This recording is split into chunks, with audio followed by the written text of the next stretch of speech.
Chères Genevoises, chers Genevois, comme d'habitude, j'ai l'immense plaisir de vous accueillir chez Servetien.ch pour l'analyse. Servetien.ch. Il y a des clubs qui ont des traditions. Manchester United, le Real de Madrid, le... FC Servette FC déjà, parce qu'il y a beaucoup de gens qui disent FC Servette, mais... Merci beaucoup Anthony, vous laissez aller au vestiaire. Voilà ce qu'on pouvait dire ici depuis les Charmières.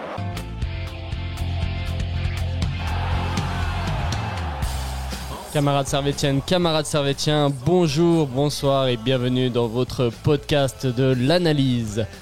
Aujourd'hui, on va parler du match qui a opposé le grand Servette FC aux Young Boys. Un match qui s'est terminé malheureusement par la défaite de nos Grenats, 1-0. On va revenir sur ce match, sur la compo. On va parler aussi des tops et des flops. On fera un petit point sur la Super League, même si tous les matchs n'ont pas été joués. Et finalement, on parlera des prochaines échéances du Servette, puisque bientôt le championnat va splitter. Avec moi, je suis bien accompagné, et à commencer par celui-là qui se trouve à ma gauche, à droite de votre écran, Rubens. Rubens, comment ça va ? Ça va bien. Enfin, ça allait bien jusqu'à hier soir, et là, on retombe dans la... Retour à la réalité, quoi. Ouais, retour à la réalité, on retombe dans le trou à nouveau, malheureusement. Ouais. Toi, t'étais au stade hier ? Ouais, en tribune Est. Au lieu de la tribune Nord, en tribune Est cette T'as fois. réussi à avoir le billet avant que la billetterie se gèle. Hein. Ouais, je remercie mon contact qui m'a donné hier soir, une heure avant le match. Ouais. Pas mal. Les contacts, c'est toujours bien. Ouais. Et à ma droite, vous l'avez vu là, il y a 3 jours, et il est de retour. Mathieu, comment vas-tu ? Je vais bien, parce que j'ai quand même digéré cette défaite. Voilà, c'est une défaite, mais on y reviendra. C'est pas une défaite honteuse comme Yverdon. Là, Yverdon, je l'avais vraiment très mauvaise. Là, voilà, on l'a digéré. On va l'analyser ensemble. Ouais. Mais ouais, sinon, hier, j'étais au match, au stade. Je pensais qu'il y aurait encore un peu moins de monde. Il y avait combien déjà ? C'était quoi il y le a un chiffre ? peu plus de 6000. 6000. Mais bon, la tribune nord fermée. Il y avait quand même Ça enlève quand même quelque chose. Ça enlève quand même quelque chose au stade. La section Grenat était là, mais il y avait moins d'ambiance que d'habitude quand même. Hein. Ouais. D'ailleurs, pourquoi ils étaient côté sud et pas côté nord ? Enfin, ça, si vous savez. Alors ça, je sais pas du Non, tout. pas du tout. Non. Mais ouais, mais sinon, c'était compliqué, quoi. Mais par contre, on a croisé du beau monde. Ah, ça c'est beau ça. On a croisé du beau monde. J'ai croisé David, j'ai croisé Rubens, j'ai pu discuter avec Théomanien. C'est bien. Donc voilà, du beau spectacle en tribune, mais bon, un peu sur le terrain déçu, quoi. Ok. Pas en termes de jeu cette fois. Hein ? Mais bon, on y reviendra. Ça manquait des buts, quoi. Ouais. On va rentrer dans le vif du sujet. On va parler on va commencer par la compo du match que nous a proposé les deux coachs. Côté IB, on avait Keller au but, Camara Benito en défense centrale, Adjam à gauche, Atekame, Genevois d'origine, à droite, Ugrinic, Lauper au milieu avec Lakomi en 10, Virginius en côté gauche, Fasnart à droite et bien sûr le préféré de Michael, Cédric Eaton sur le front de l'attaque. Ça c'était la compo d'IB.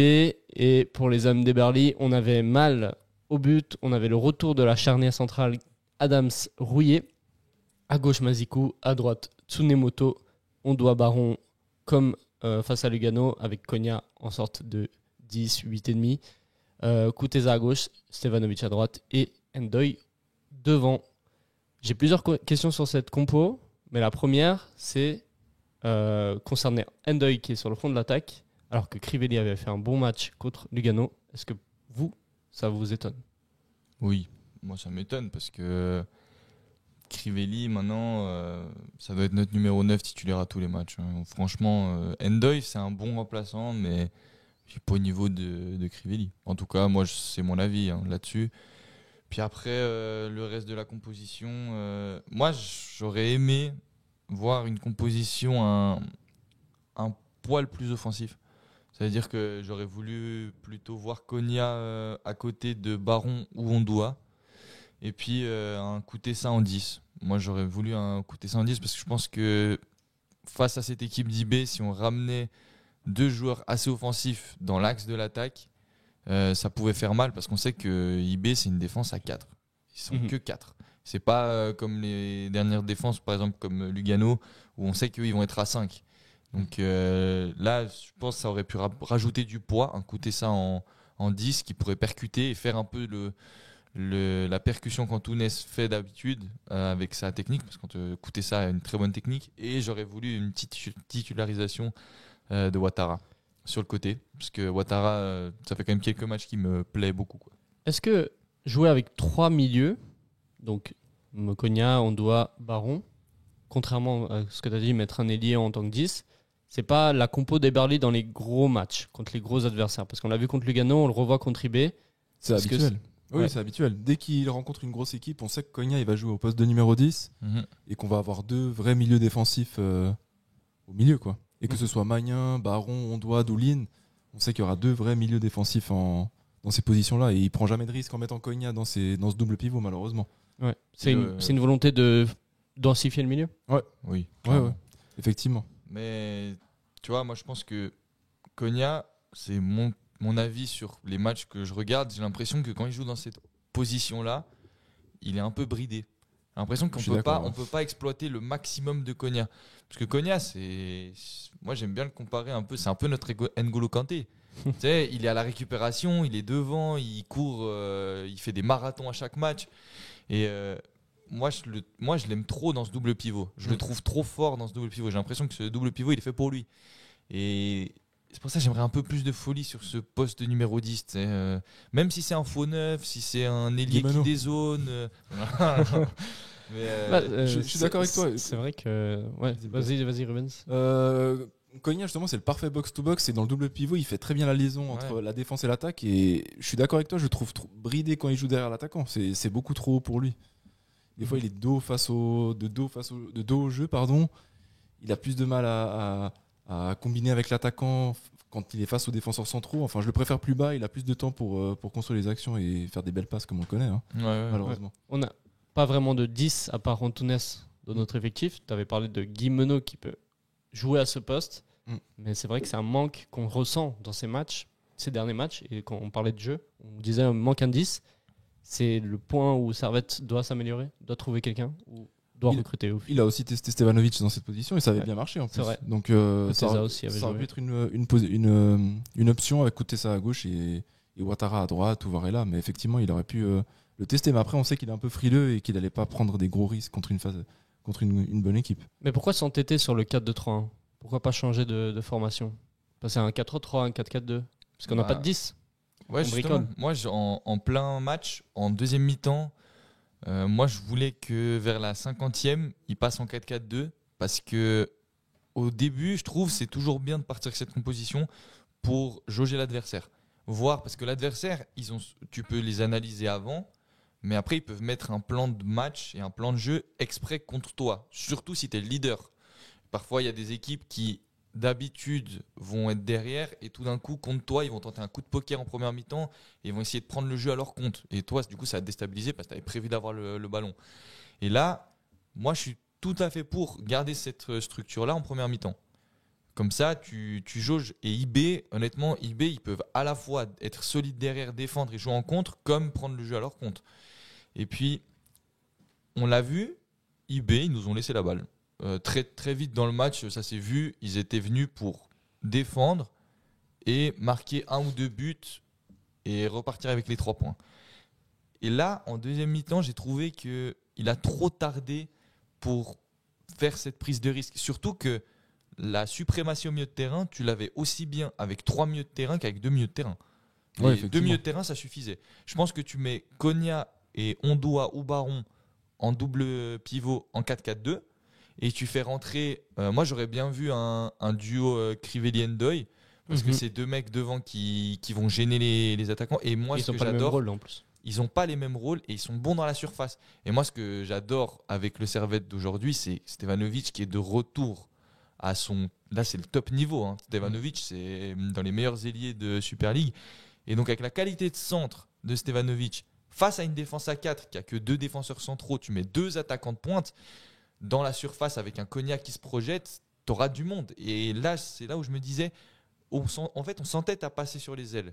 Alors très bien, passer sur les ailes, c'est pas une mauvaise idée en soi contre une équipe telle que IB, parce qu'il fallait élargir ce bloc. Mais rajoute du poids dans la zone. Et malheureusement, il l'a pas testé. Quand il fait ce changement Ndoye pour Crivelli, t'as pas de Et prise de risque. Il a reculé frustration. Konya, il me semble, entre la 75e et la 80e minute. Donc la prise de risque, il l'a prise tard finalement, tu vois. Oui, il a fait Mhm. rentrer Ouattara à la place de Ondua. Et Ouais. c'est là où, justement, comme tu dis, Konya descend d'un cran. Mm. Et j'ai l'impression C'est que c'est Stevanovic Stevanovic qui passe, qui passe dans l'axe et puis Ouattara qui passe en ailier droit. C'est ça, ouais. Et après, il fait rentrer Guimeno un peu plus tard à la place de Koutessa. Mais effectivement, c'est ça.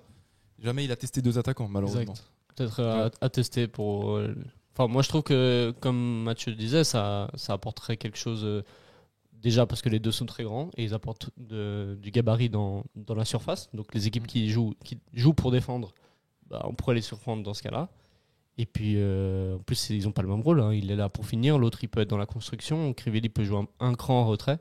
Ça aidera beaucoup dans. Surtout Dans la qu'en remise, fin quoi. de match, on a bien vu, ils ont pas mal combiné, ils ont beaucoup plus centré en fin de match. Et justement, il y avait plus de présence dans la surface, vu qu'on devait prendre des risques. Et on a eu, je dirais pas des occasions, mais il y a eu quand même quelques situations un peu dangereuses, quoi. Mhm. Ouais, c'est Alors, clair. On aurait pu prendre des risques avant. Enfin, Eberly aurait pu prendre des risques avant et mettre un attaquant de plus tôt. Mais bon. Puis Crivelli et Ndoye, ils ont déjà montré qu'ils savent marquer de la tête. Ouais. C'est des joueurs qui ont quand même un bon jeu de tête.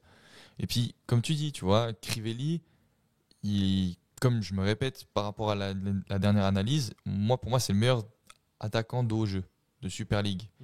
Et bah, justement, si tu mets un Crivelli et Ndoye en pointe, ils seront en 1 contre 1. Sur les longs ballons, eBay il serait tenté de se mettre plutôt à 2 sur Crivelli, ce qui laisserait de la place à l'autre attaquant en 4-4-2. Et on sait que Crivelli, qui en est 1-2 sur le dos, il va pouvoir garder la balle. Et c'est là où c'est hyper intéressant. Et c'est là où tu peux exploiter le maximum du 4-4-2 avec ce double numéro 9. Et Et surtout qu'on perdait déjà, donc il y avait de quoi prendre des tu risques. peux prendre des risques. Que Ouais. tu perdes 1-0 ou 2-0. Ouais. Il fallait prendre des risques, Ouais. mais il est toujours frileux. Donc moi, je m'attendais à ce qu'il fasse des changements tard. Pour moi, par exemple, il aurait pu déjà changer à la mi-temps Crivelli à la place d'Undoy, mais il l'a fait à l'heure de jeu, quoi. Ouais. Enfin, il est de manière générale frileux Il est malheureusement. assez frileux Ouais. quand même. C'est clair. Après, pour en revenir à la compo, moi, les changements, ils m'ont pas surpris particulièrement qu'Adams soit titulaire et Ndoye, parce que on a joué il y a 3 jours à Lugano, manque de récup, fatigue aussi. la fatigue, donc ça me surprend pas. Et Ndoye, en général, il a plutôt fait des bonnes entrées, donc ça valait la peine de le tester. Il a fait des bonnes entrées, mais c'est vrai que des matchs titulaires, j'ai l'impression que c'est un peu moins ça. Il Quoi. a un peu plus de mal. Hein. Mais malheureusement, il tombe pas sur les meilleurs matchs aussi de Servette parce que sa première titularisation, c'est contre Guettet. Alors on gagne, mais le match en termes de jeu, c'est le néant. Après, il y a Lausanne. Et après, il y a Lausanne où il est titulaire. Contre Lausanne, c'est de nouveau un très mauvais match de Servette. On s'en sort avec un penalty, mais c'est de nouveau un très mauvais match. Et là, aujourd'hui, c'est encore la même chose. Et puis, Ah, et là, ça n'a pas été un mauvais match de Servette. Est-ce qu'on non, pourrait ça n'a dire pas que été un mauvais match de Servette, mais cette fois, c'est plus lui qui est pas à la hauteur Ouais. de ce qu'on Ouais, voulait. c'est vrai. C'est Il quand a même fait contre mauvaise une presta, grosse quoi. équipe. Ouais, c'est ça. Que IB soit très bon cette année ou pas, ça reste une équipe qui était en Ligue des Champions cette saison, tu vois. Donc Quand même. l'effectif, il est quand même là. Les joueurs de qualité, ils sont là et on l'a vu. Et puis tu sais qu'en 2025, ils sont en pleine bourre. Ouais, C'est ça. 2025, c'est C'est un autre vraiment IB. très, très, très. Tu vois, c'est pas lui rendre service de Grande équipe. le mettre sur Camara, Benito et après Lauper qui a reculé, mais Ouais. c'était pas lui rendre service. Exactement. Pour parler du match, Servette a bien commencé le match. Quand même. Très bien On a eu les occasions pour faire la différence dès le début et ça aurait été un tout autre match si Servette avait planté assez rapidement dans cette rencontre. On a la première occasion qui est un hors-jeu qui se joue à des centimètres, des millimètres. On sait pas si Et ça encore, se joue à des on sait centimètres. pas. On sait parce pas. que, ouais, c'est ça. Si on regarde le replay de nos amis de la SRF, l'arrêt sur image, hors-jeu. On sait même pas s'il y a en jeu. c'est ça. L'arrêt sur image, ce qui nous montre, c'est qu'il y a un défenseur qui fait la ligne, c'est le latéral droit, donc celui qui est tout à droite, et l'épaule de Stevanovic est en effet plus loin que le talon du latéral droit. Cependant, il y a le défenseur central qui a Camara, aussi son ouais. pied en arrière, mais on ne sait pas où il termine son pied parce qu'il y a Ndoye sur l'angle Ouais. de la caméra. Qui cache ça et on sait logiquement sa jambe elle devrait aller vers l'arrière Ouais. et donc son pied on sait pas où il est finalement et peut-être que Stevanovic il est en ligne et c'est ça qui est un peu gênant. Je pense surtout C'est ça. que le hors-jeu, il est pas au niveau des pieds. Je crois qu'ils ont pris l'épaule ou. De Steva, ouais, Ouais. c'est l'épaule, ouais. Ils ont pris son épaule à lui mais il y a peut-être son pied à Camara qui court, tu vois. Ouais. Mais moi, en plus, j'aime pas trop ces centimètres où en plus c'est le haut du corps de l'attaquant et le bas du corps du défenseur qui sont pris en compte. Donc, tu sais, c'est vraiment un problème en termes de en termes d'angle. Puis je pense surtout que, comme on l'avait dit en off, je pense pas que la Super League suisse dispose des meilleures images VAR. En tout cas, ils se sont fiés sur cette caméra. Chapeau pour être précis, parce que c'est compliqué, quoi. Ouais, c'est clair. Après, est-ce qu'ils avaient d'autres images à la VAR Ouais, je pense quand même, parce que alors là, si on juge un hors-jeu là-dessus. Auquel on n'a pas eu accès, mais tu vois, moi qui aime bien être sûr de moi dans tout ce que je fais, là, j'ai pas tout ce qui me permet d'être sûr de la décision qui a été prise, tu vois. C'est très compliqué. C'est clair. Et c'est vrai que c'est la 7e minute, tu mènes 1-0 directement. Et j'avoue, ça m'a surpris que Stevanovic tire. Hein. Voilà, il avait pas trop le choix. Hein. Ouais, mais je me suis dit, il va chercher Ndoye qui est pas loin. C'est vrai que ça aurait pu, mais là, l'action est très bien amenée. Et c'est pas la première fois qu'on voit Stevanovic plus dans l'axe pour aller chercher la profondeur. Il avait marqué un but comme ça contre Zurich. Ouais, c'est ça. Sur une passe de Konya. C'était exactement ça. C'est Stevanovic dans l'axe, cherche la profondeur. Et après, il part en 1 contre 1 et puis il fait la différence. Mais c'est quelque chose qu'on voit de plus en plus. Quoi. Stevanovic, il n'a jamais de problème de finition. C'est pour ça qu'on veut qu'il tire plus. C'est parce que devant la cage, il est souvent assez clinique. Oui, il est bon. Donc, il est efficace, c'est juste qu'il des fois il tente pas sa chance. Mais là, il la met parfaitement. Ouais, c'est dommage parce qu'on ne fait pas la différence sur cette action. Ensuite, il y aura une autre action de Servette. C'est la tête de Stevanovic. Ah non, Stevanovic je crois que tu parlais de ce coup franc là. Ouais. Là, le coup franc, en effet, il y a la tête d'Andoua. Elle n'est pas très dangereuse. Ouais. Au stade, elle paraissait plus dangereuse que ça. C'est vrai. Mais elle passe pas loin. Et après, là, on a la tête de Stevanovic sur un bon centre de Mazikou, il me semble. Ouais. Là, elle passe sur le poteau, sur la latte. Et puis, Kuteza, il bute sur Benito.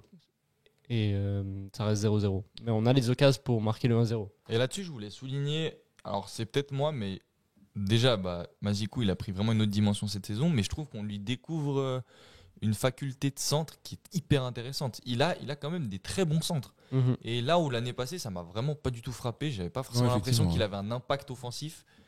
Je voyais beaucoup plus Tsunemoto l'année passée faire ses dédoublements, tenter des centres, que Mazikou qui était vraiment beaucoup plus défensif.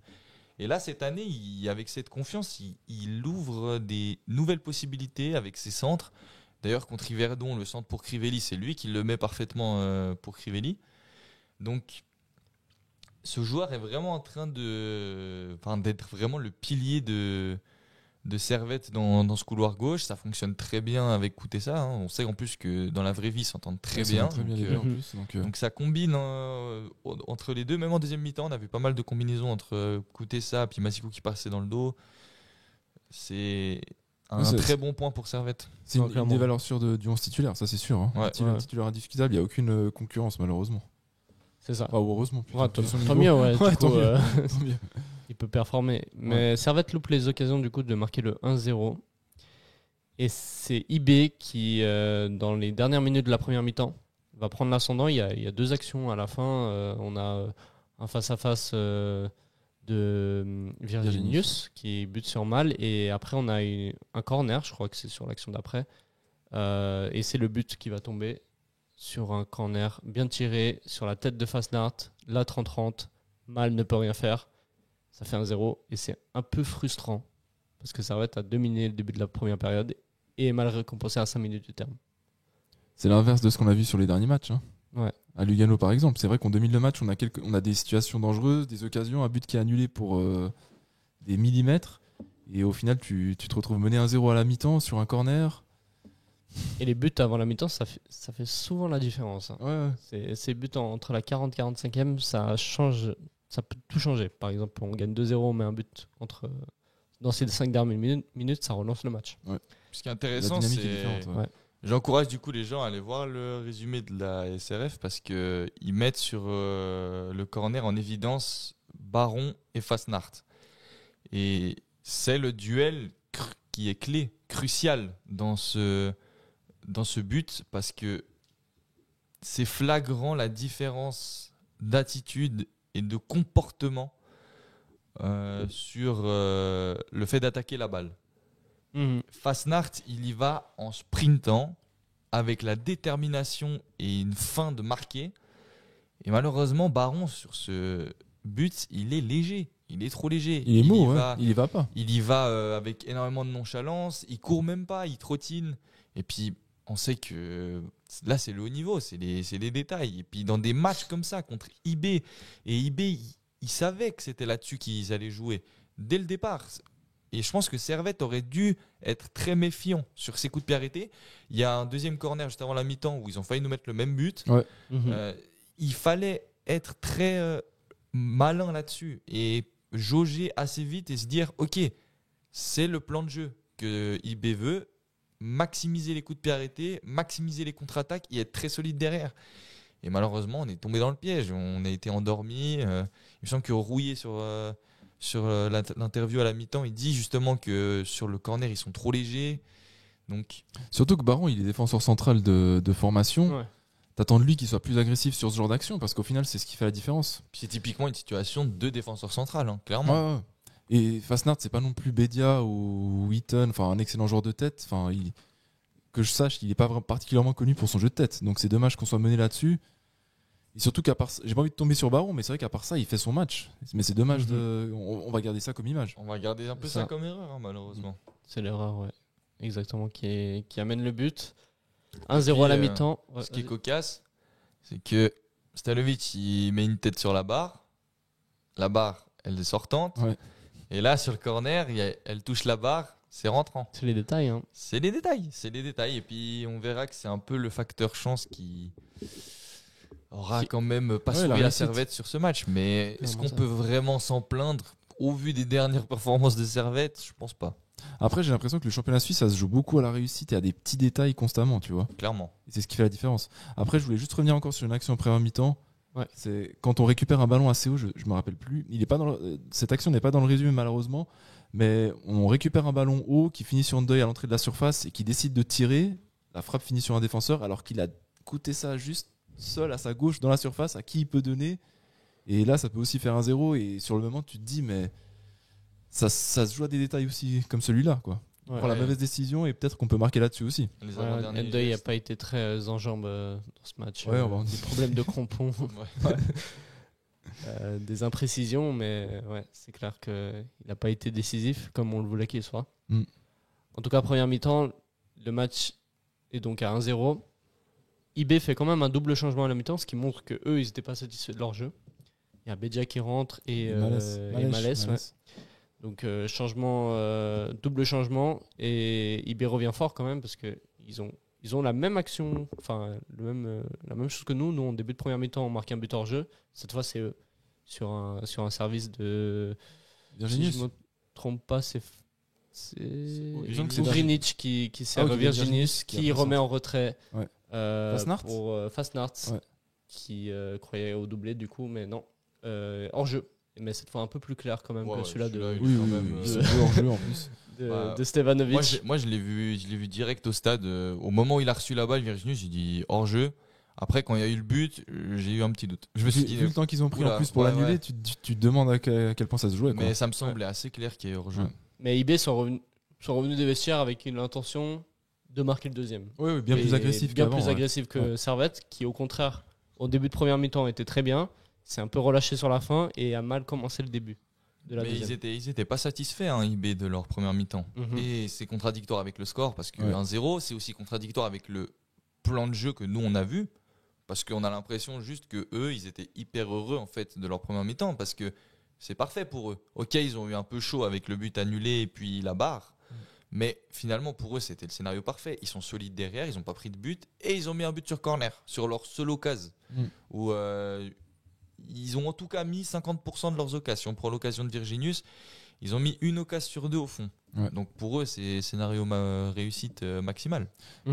Ça prouve aussi qu'on fait peur aux équipes adverses qui viennent ici et elles manquent d'agressivité et comment dire, d'envie et d'ambition, parce qu'au final elles arrivent ici, elles se disent ah oui, on va essayer de contrôler un peu le match, on va laisser le ballon à Servette et on va essayer de jouer les coups au maximum, mais ils ont très peu d'ambition. Ça prouve aussi qu'on a un certain statut et du coup il faut les changements à la mi-temps et ils rentrent de manière bien plus agressive. Ouais, c'est clair. Et puis Servette va réagir plus tard avec l'entrée de Crivelli qui va apporter plus dans le jeu qu'Ndeuil, avec un jeu de remise et particulièrement dans l'action où il y a l'arbitre de base siffle penalty Mais c'est sur une remise, du coup, une 1-2 entre Konya et Crivelli. Et Konya se fait faucher juste à l'entrée de la surface. Au début, il siffle penalty, il regarde à la barre, c'est un coup franc.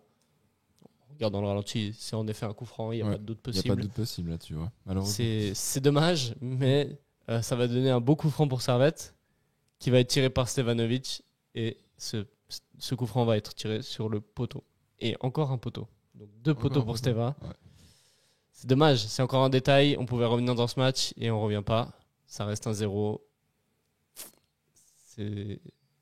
C'est triste, quoi. C'est les détails. C'est les détails. C'est les centimètres qui nous ont manqué tout au long de la partie. Ça se joue à pas grand-chose, hein, tu te dis. C'est frustrant.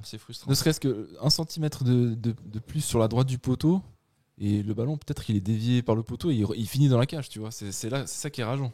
Et surtout qu'on domine le jeu, quoi. On n'est pas récompensé. À 2 cm près, Stevanovic il met un triplé dans ce match.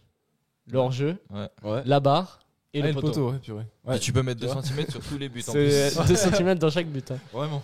Le mec, il peut finir avec un triplé. Je crois pas qu'il ait mis un triplé à Servette depuis qu'il est là. Non, mais ce qui montre qu'il reste quand même le joueur décisif de Servette. Déjà, on avait dit à Lugano qu'il était très en jambes et que même si le commentateur Blue Sport nous disait qu'il faisait une mauvaise saison, qu'il faisait une mauvaise saison, bah là pas du tout. Bah, et ça montre encore que dans les matchs décisifs, il est toujours là. Mais dommage pour Servette et pour lui, ce match-ci, il n'y a pas eu la chance de son côté. Après, c'est ce que je disais avant, mais j'ai l'impression que l'IB nous laisse le ballon, ils défendent, mais on les met pas vraiment en danger non plus. En deuxième mi-temps, c'est très compliqué. soporifique. Ouais, on essaye. Grand chose après cette action, il se passe pas grand chose pour Servette. Je crois qu'il n'y a même plus de grosses occasions pour Servette. On a le poteau de Fasnacht, mais il était hors jeu. Il était hors jeu aussi, donc ils n'ont aucune occasion en deuxième mi-temps. Ouais. Mais en fait, on revient à ce qu'on disait en fait en préambule du match. IB, ils ont instauré un faux rythme dans cette deuxième mi-temps. Eux, leur but, c'était clairement de garder ce 1-0. Hein. Puis pourquoi pas mettre le 2-0. J'ai l'impression vraiment de voir le Servette de Lugano, mais cette fois IB dans le rôle de Servette et nous dans le rôle de Lugano. Et puis là, ce faux rythme-là, ils l'ont instauré dès le début. Alors, à la 50e, on savait qu'il y avait un faux rythme et c'était criant que avec cette équipe, ce schéma de jeu-là, tu pourrais être dangereux, comme l'action de Konya qui donne lieu au coup franc et donc au poteau, mais c'est une fulgurance.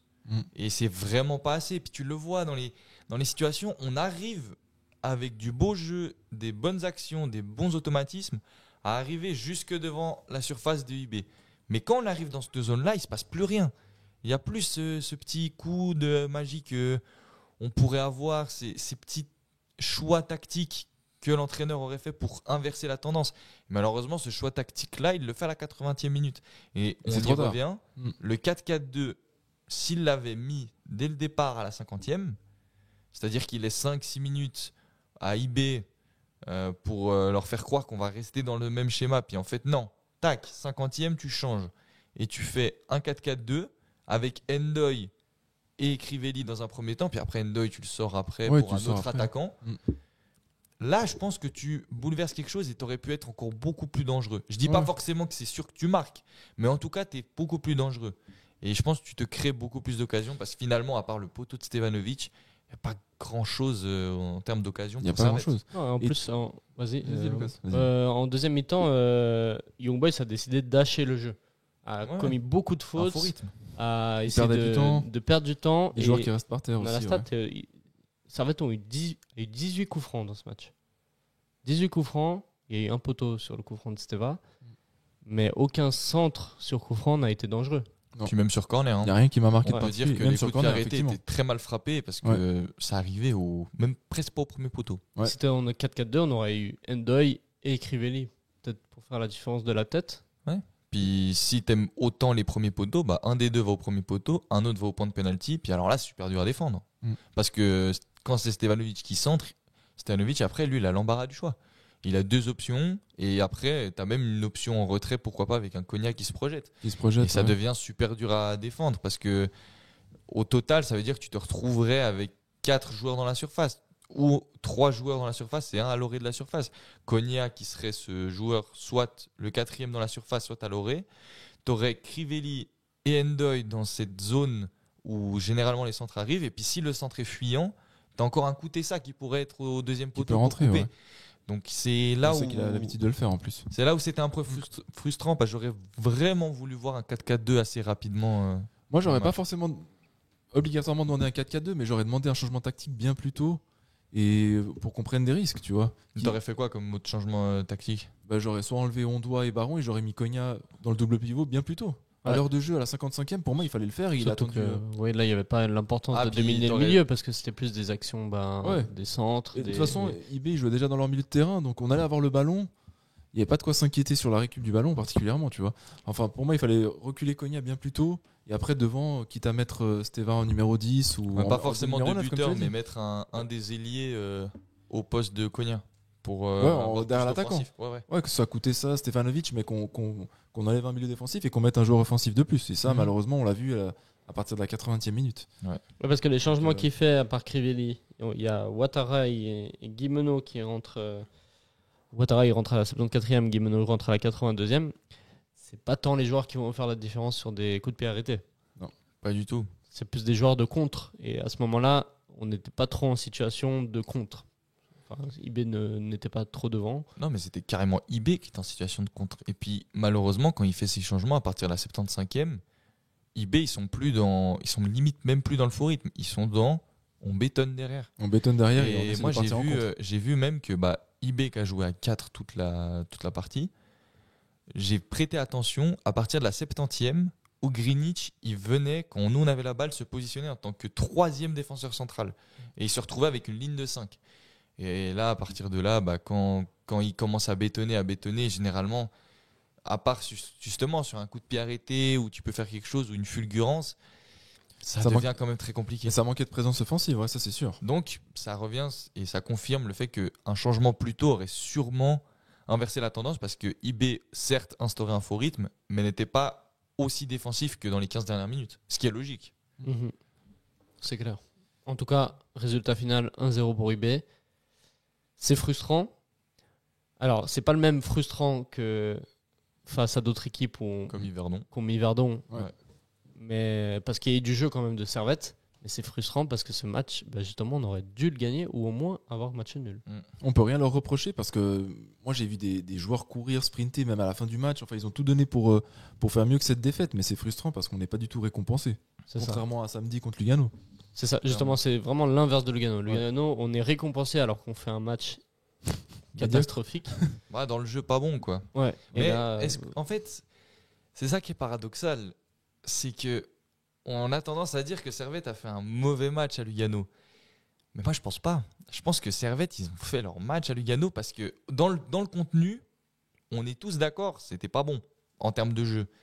Mais je crois qu'ils étaient dans la même idée que IB face à Servette. Et est-ce que, en tant que supporter objectif, tu peux dire que IB n'a pas fait un bon match? IB, ils ont fait leur match. Ils ont fait leur match. Hein. Ouais, Et ils ont assuré le finalement, nécessaire, Servette à Lugano, c'est la même chose. Servette, ils font leur match, on subit. C'est pas du tout nous qui avons les occasions. On fait des fautes, on fait un faux rythme. C'est exactement la même chose. Donc finalement, à Lugano, Servette, ils font leur match. Et c'est ce Servette qui est vraiment pas beau à voir, qui est, Après, qui est là juste pour pourrir un peu le jeu. On n'a pas l'habitude de le voir parce que nous, on est toujours dans l'équipe qui subit ça. Ouais. Et là, depuis qu'on fait ça, on fait des victoires. Et là, une des premières rencontres où on a envie de faire du jeu, on n'est pas récompensé. on n'est pas récompensé par une équipe qui joue exactement selon le modèle par lequel on gagnait. Ouais. Après, la différence, c'est que Mal, il a fait beaucoup d'arrêts samedi. Hier, Keller, c'est Keller ou Keller Keller, ouais. Keller, j'ai pas l'impression qu'il ait fait beaucoup d'arrêts. J'ai pas un arrêt en tête qu'il a pu faire hier, alors que Mal, samedi, il en a fait plein, tu vois. Non, il n'a pas fait d'arrêt. Keller. Je crois que si on regarde la stat, il y avait 3 arrêts pour. Attends, je vais vérifier exactement la stat des arrêts. Ouais, 3 arrêts pour Servette, donc 3 arrêts de Mal et un arrêt de Keller. Ouais, tu vois. Mais samedi, Mal, il a fait X arrêts, il me semble plus d'une dizaine. Il a fait une dizaine de parades, ouais. Ouais. Et tu vois, Lugano, ils ont manqué d'efficacité, ils ont eu le face-à-face qu'ils ont loupé. Ils ont quand même été plus dangereux que nous hier, je trouve. Ils sont plus dangereux parce que les arrêts de Mal, on va dire, moi je pense que dans les arrêts de Mal, il y a quand même, à Lugano, il y a 3-4 grosses parades. Mais Lugano, il touche pas de montant. Et nous, on touche 2 montants hier, on a un but annulé. Donc, On n'a qu'une frappe cadrée aussi. Hein. donc ouais, au niveau des frappes cadrées, c'est compliqué. Pas Mais, énorme, hein. mais si on parle du contenu, moi je suis tout à fait d'accord pour dire qu'on n'a pas été du tout assez tranchant dans les derniers 20 mètres. Mais dans le contenu, on a tous vu un Servette joueur. Mais est-ce que, du coup, quand on joue comme ça, on a tendance à être moins efficace ? Moi, j'ai tendance à dire que oui. Parce que finalement, ce Servette-là, c'est le Servette qu'on a eu en 2024. Ouais, c'est le effectivement. Servette qu'on a eu pendant cette période creuse où on faisait des nuls et des défaites. Et puis depuis qu'on a ce Servette bien moins beau à voir, mais beaucoup plus efficace, t'engranges des points. Et moi, ce que je disais à Rubens avant qu'on vienne au studio, je lui disais, moi j'ai l'impression qu'il faut jouer comme ça pour C'est aller ça qui marche chercher cette année, ce ouais. titre. Moi, je crois que c'est le plan de jeu qui marche, parce que toutes les équipes qui jouent comme ça ont Elles des font des points, résultats. Ouais.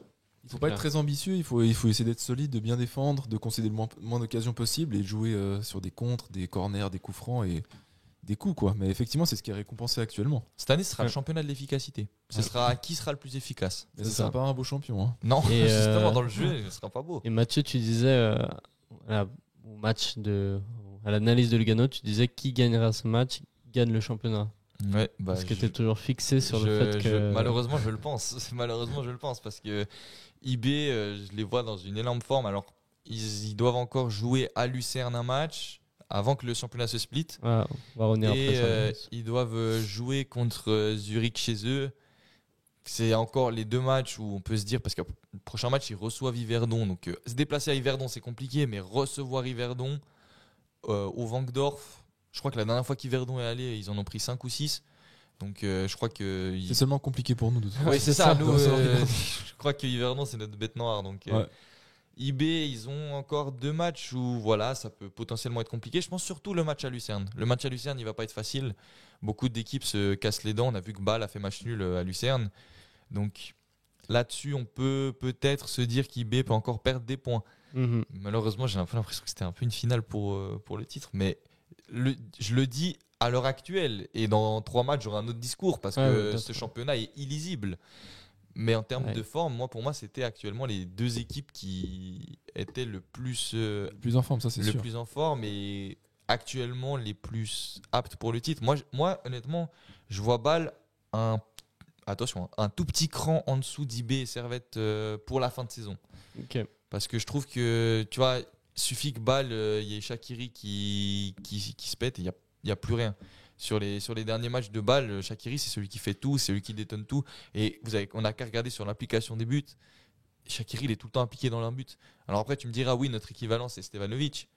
Mais nous, on a quand même des ailiers qui seraient potentiellement en jambes. Tu vois, un Ouattara, il pourrait faire mal. Alors que Bâle, je crois qu'ils ont Shaqiri qui occupe un poste. En fait, le poste, c'est le poste Shaqiri. Et il n'y a personne qui peut substituer Ouais, un le Shaqiri. remplacer. C'est la Tu vois. MVP, quoi. Il porte l'équipe. Oui, mais tu sais, il a vraiment C'est ce l'arbre qui rôle. gâche Il la a forêt. un peu ce rôle à la Antunes chez nous. Tu sais que tu peux pas remplacer.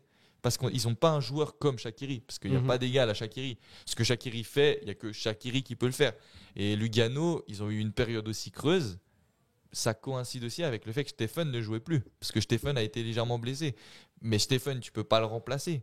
Parce que Stephen, il fait du Stephen. Et Mhm. tu sais, c'est ces joueurs de classe. Internationale. Internationale, des classes peux le dire. au-dessus de. Du championnat, De ça, effectivement. Ouais, Et- non, et c'est clair. même si Stevanovic est excellent et écoutez ça par période aussi, il est exceptionnel. Ils n'ont jamais prouvé ailleurs qu'en Suisse, tu vois. Alors qu'eux, ils ont joué à l'étranger. Shaqiri à un autre niveau, mais Stéphane, il a fait sa carrière en Allemagne, en équipe de Suisse, il a fait ses matchs aussi. Donc c'est vrai qu'ils ont toujours un joueur qui fait la différence. Donc c'est là où je me dis, Bâle, ils ont des certitudes pour assurer le podium. Moi, je pense que le podium, il est tout trouvé. Tu vois. Moi, je Pour pense eux, que Servette, IB et Bâle, avec la forme actuelle et les certitudes qu'ils ont, moi, je pense que c'est le podium. Dans quel ordre Très bon, celui qui peut déjà prédire. Mais je pense que là, on a nos 3 équipes avec Lucerne qui finira 4e. Après, l'avantage d'IB, je dirais, c'est qu'ils ont un effectif, mais qui est exceptionnel, tu vois. Montero, il est out jusqu'à la fin de la saison, d'après ce qu'on a lu. Et hier, il joue quand même sur les ailes avec Virginius et Fasnart. Ouais, bah, ils ont un effectif Ligue des Champions. Ouais. C'est ça qui fait la différence. C'est qu'ils ont recruté et que ils peuvent faire tourner leur effectif. Ils peuvent faire jouer une équipe B qui sera aussi compétente en championnat suisse que l'équipe A. Leur équipe B, Parce si que- ça se trouve, elle finirait dans le top 6 aussi du championnat. Bien hein. sûr, ouais, c'est ça la différence. Les 11 c'est que remplaçants. si on met les 11 remplaçants de Servette, ils finissent pas dans les 6 premiers. Il reste peut-être en première division. Mais après, et encore. hein, tu Ouais, vois. c'est clair. Je voulais juste parler de la stat de Young Boys contre Yverdon. Les 2 derniers matchs au Wangdorf, c'est 6-1 pour Young Voilà. Boys et 5-1 pour Young Boys. Ah, voilà. Bah, j'avais dit, ils en ont pris 5-6, bah, c'était sur les 2 matchs. en Voilà. fait. Ils leur mettent des scores à chaque fois. Ouais. Ouais, Voilà. donc, voilà, prochaine. Donc, Si vous voulez voir des buts, allez voir IB Yverdon ce week-end. Mais Claire. là, franchement, je pense quand même. Mais en fait, c'est un match. Moi, j'aime bien cette expression, c'est un match à 6 points. Oui, bah oui. C'est un match. Tu te rends compte quand même que si Servette gagnait ce match, on les mettait à 8 points. Ouais, bah là, Et là, ils sont à 2 Ils points. sont à 2 points. C'est ouais. là le un truc problème, de fou, ouais. quand Ce qui était même. inimaginable au mois de novembre, Ah oui. décembre. tu Alors vois. là, on n'en parle même pas. Là. Ouais, non, c'est clair. On va passer au top et au flop avec un très bon jiggle. Because we're gonna play football.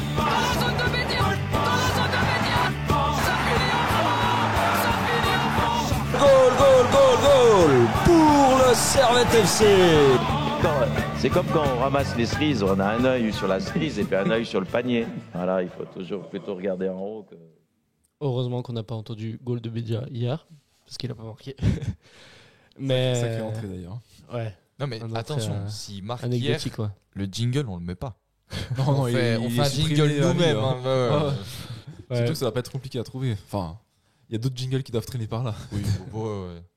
Bientôt il y aura un nouveau jingle, je le promets. But de Je le Crivelli. ferai. Ouais, mais un but de Steva, un but de Konya, il y en a, il y en a. Ouais. Et voilà, on va trouver. On va Oui, trouver, on va bien sûr. changer. Vous inquiétez pas. Pour les playoffs, il y aura un nouveau jingle. Donc dans 3 matchs. C'est la promesse à laquelle tu te tiens. C'est ma promesse. Magnifique. Ok, c'est noté. Et j'y tiendrai. Attention, Je tiendrai cette promesse. Attention. mais c'est beau. Imagine, ce jingle nous permet de finir premier. Imagine. Faudra aussi un jingle playoff, mais ça après ça me demande trop de travail. Mais là, c'est toi qui t'envoie des responsabilités. Ouais, plus. on t'a rien demandé, on t'a rien Nous, on veut demandé. juste un nouveau jingle. Nous, Moi, on si veut jamais juste, Bijan, ça fait 2 ans, il a promis un jingle pour la Super League Time, mais il l'a jamais fait. Oui, mais on connaît Ok. Bijan. On lui laisse le On message. connaît. Si jamais. Top et flop, qui mettre en top? Allez, on va commencer par le plus simple pour ce match. Qui vous a marqué? Steva. Magnifique. Steva, ouais. Ouais. Il est toujours très participatif. Il est sur toutes nos actions marquantes, il est présent. C'est le joueur le plus important ou un des plus importants de l'effectif ou du 11 titulaire même. Donc Steva. Puis là, l'homme du match, je suppose que c'est Fasnart. Mais crois-moi que si c'est un match nul, il n'y a aucun débat sur le fait que Stevanovic est l'homme du match. Parce qu'il pèse. Et pour moi, c'est le meilleur joueur sur le terrain hier. Les deux équipes confondues. Mais bon, après, Fasnart, il est décisif. Et puis, Stevanovic, t'as pas envie de dire qu'il est pas décisif parce qu'il lui a juste manqué 2-3 cm. Puis même, je l'ai trouvé hier dans le jeu super juste. Il y a aussi un moment où, une action en première mi-temps, je crois qu'on l'a évoqué, où il centre pour Koutessa, puis Koutessa, sa frappe, elle est contrée. Mais nouveau, le centre, il est dans la zone parfaite. Non, franchement, Stevanovic, s'il continue comme ça peut être moi, je le dis, ça peut être le joueur qui nous amène au titre parce qu'il est trop décisif et il est dans une forme. Actuellement, il n'y a personne qui peut le stopper. Et c'est un joueur qui fait toujours ou presque les bonnes décisions, tu vois. C'est ça. Avant, j'avais parlé de la décision de Ndoye en première mi-temps, mais lui. Ouais, il l'aurait donné, lui. Il l'aurait donné à côté ça. Hein. Mais lui, 99% du temps, il prend les bonnes décisions et ça, il prend tellement bien les décisions que c'est un niveau qui est au-dessus de la Super League pour moi. Clairement. Tu vois, il aurait pu jouer ailleurs avec ces qualités-là. Comparativement à d'autres joueurs. Écoutez, ça, je l'adore aussi, il fait des différences, mais souvent, il essaie de tirer, de la jouer un peu plus perso, alors que Stevanovic, il prend toujours la bonne décision. Tu C'est vois. ça. C'est vrai que Koutessa, depuis qu'il a ce nouveau rôle de buteur, on a quand même l'impression qu'il est plus obnubilé par la stat en fait. Ouais. Et maintenant, il va prendre des shoots, des tentatives qu'il ne prenait pas avant. C'est des tentatives qui sont forcées parfois. Ouais. Il y a 3 défenseurs devant lui. Au lieu de la décaler pour créer un décalage, il va frapper, s'entêter en se disant peut-être ça va passer. Puis rarement ça passe. Alors que l'année passée, quand il a développé sa spéciale Koutessa, Il n'était pas obnubilé par ses stats et il la tentait quand il avait cet espace. Et maintenant, j'ai l'impression qu'il se dit si je la tente, ça va réussir à coup sûr. Et puis malheureusement, les gens maintenant ils ont compris. Ils savent que quand Kutesa rentre, il a un super pied, superbe frappe enroulée. Et malheureusement, maintenant c'est un peu plus prévisible. Et je pense que s'il est nouveau dans cet état d'esprit de être au service du collectif, être au service du jeu, et bah naturellement, il aura plus d'espace. Ça va créer plus d'espace.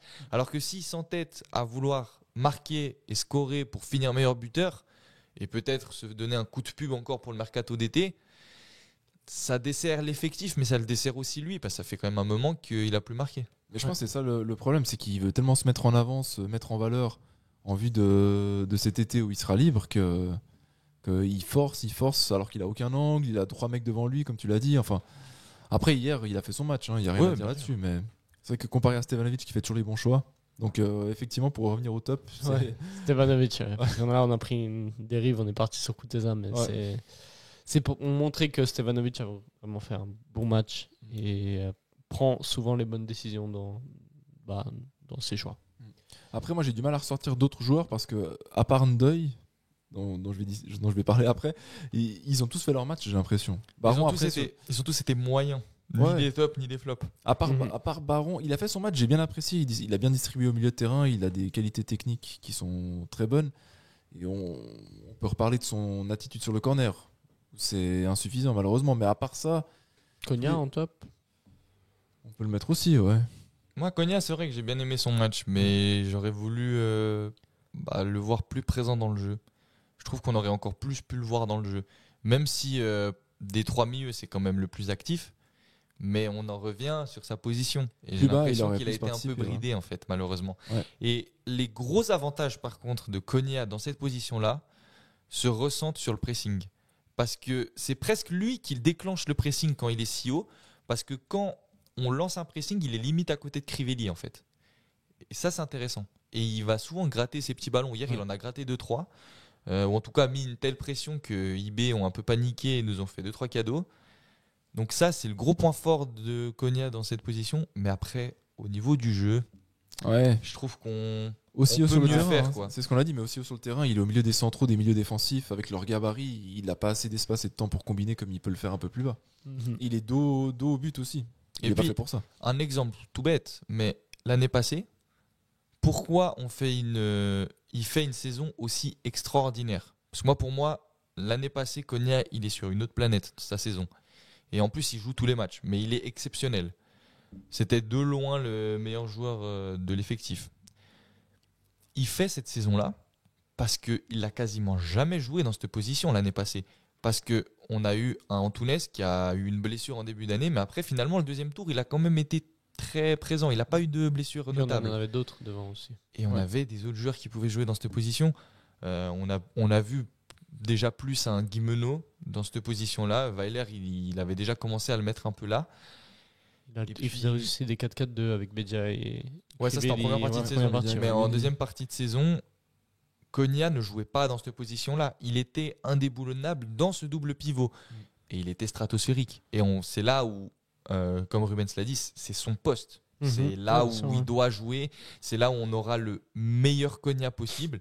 Et depuis les derniers matchs, il fait des bons matchs parce qu'un Konya moyen bon, c'est un très bon joueur de Super League. Il fait ses matchs, mais je suis un peu frustré parce que je sais qu'il peut mieux. Mais ça en revient à ce dont vous avez discuté au début de l'émission, c'est qu'il pourrait changer le système de jeu. Tu fais un 4-3-3 avec un vrai milieu défensif et 2 numéros 8, Nong et Konya la disposition est différente, mais il jouerait à son poste et pas aussi haut finalement. Ouais. Et malheureusement, c'est vrai qu'on est toujours en 4-2-3-1. Moi, j'aime bien ce schéma, mais c'est vrai qu'on n'est pas très flexible par rapport à ça. Il y a beaucoup de gens qui disent que ce serait bête de se priver de la qualité offensive parce qu'il a quand même une certaine qualité offensive, Konya. Mais combien de fois l'année passée, Konya, il va marquer à Ludo Goretz, lui, qui sont en double pivot ou pas, il se projette quand même. Oui, il se projette, il sera présent devant, parce que tu lui donnes les clés du jeu. Tu lui dis, projette-toi, joue ton jeu. Et puis quand il joue son jeu, quand il sent qu'il va monter, il va monter. Et puis, moi, honnêtement, je vois aucune différence dans l'implication offensive de Konya quand il joue en 10 là ou en 8. Je vois aucune différence. Pour moi, c'est le même joueur. Mais par contre, je vois certains aspects offensifs qui restent les mêmes, mais défensifs et dans la construction du jeu, là, c'est plus pareil. Là, Ouais, on ça, trouve c'est différent, qu'il nous manque quelque chose, tu vois. Même Moi, faire un 4-3-3 en tant que mettre Konya en 8, un autre à côté de Konya et un en 6. Ouais, c'est ce que disait Rubens. Mais là-dessus, justement, si tu fais ce 4-3-3 avec Nongué et Konya qui seraient 2-8 avec des très bonnes capacités balle au pied et des qualités offensives à faire valoir, mais s'ils jouent en 4-3-3, tu les empêches pas de se projeter. Tu permets justement d'être encore plus imprévisible. Parce Parce je pense que qu'ils sont plus dangereux comme qui ça, monte- ouais. En Ouais. se projetant comme ça, en venant de l'arrière et avec des courses vers l'avant, ils seront plus dangereux qu'en étant déjà positionnés derrière l'attaquant, de manière un peu statique, tu vois. Alors que Baron, Doua, tu peux être sûr qu'ils vont pas se projeter. Non. Et en 4-3-3 avec sans indice, tu permets à ton 9 de jouer plus en retrait sur le terrain. Si c'est un Crivelli, parfait, il joue en pivot. Et ça te permet aux deux ailiers de repiquer plus dans l'axe que Kuteza adore faire. Ouais. Et même Michel le fait très bien. Hein. Et Michel le fait bien aussi. Et si on continue encore un peu sur l'aspect purement tactique, moi, il y a quelque chose qui... Alors, il le fait très bien, mais moi, ça me gêne un peu sur le jeu qu'on veut produire. C'est quand, dans la construction, tu as Rouillé, Baron et Séverin. En fait, Baron, il aime beaucoup revenir dans cette défense et faire une défense à 3 pour construire. Et moi, je trouve dommage, en fait, d'enlever un milieu de terrain qui, justement, est là pour être au milieu de terrain. Un double pivot, il est là pour être au milieu de terrain. Si tu joues en 4-3-3, bâton 6, là, j'ai pas de problème à ce qu'il redescende un peu. Mais là, quand tu joues en double pivot, j'ai un peu de peine quand il revient. Et je pense que ça, c'est aussi un des éléments qui fait que tu n'es pas forcément au mieux pour la construction. Parce que tu t'enlèves un milieu de terrain et tu rajoutes un défenseur central. Et on a très bien vu, Rouillé et Séverin, ils peuvent construire le jeu. C'est des gens qui ont une très bonne relance. Tu vois. Et là, ça, c'est un petit souci aussi tactique. Je vois pas trop l'intérêt, tu vois. Mais ce qu'il a fait souvent lorsque tu as un milieu défensif qui redescend, c'est que tu as Mazikou ou Tsunemoto qui vont au centre, un peu comme un faux latéral à la Guardiola ou à la De Zerbi, tu vois. Ouais, mais ça aussi. Mais ça, je suis pas très fan non en plus. tout cas, Hein, de mon point de vue, ça apporte rien, ça. Ouais. Tu vois.